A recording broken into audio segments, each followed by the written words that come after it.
How to reset all settings on your iPhone. Hey everyone, welcome back to another tutorial video. In today's video, I'll show you how you can reset all the settings of your iPhone. So let's say you gave your phone to someone else and they messed up with your settings. Now you don't exactly know what settings they changed. So if you want to reset all the settings to default, what you have to do is simply go to the settings option on your mobile device and then simply scroll down and then tap on the option general. After that, you will be taken to this page where you'll have to scroll down. And there you can see the option transfer or reset iPhone. Simply tap on it and then you will be taken to this page where you can see the option reset. Simply tap on it and then a bunch of various options will appear where you can see the first option named reset all settings.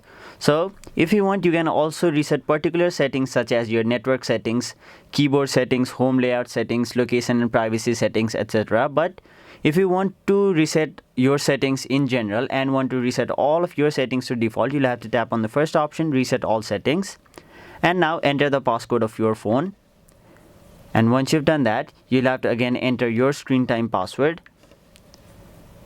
After that, a confirmation will appear where you'll have to tap on the option reset all settings and you'll have to tap on it again. And now the Apple logo will appear, meaning this reset is in progress. So that is basically how you reset all the settings of your iPhone, and now your settings will become default. So that was it for this video. Hope this video was helpful to you guys, and if it was, make sure you like this video and subscribe to our channel so that you don't miss out on further videos such as these.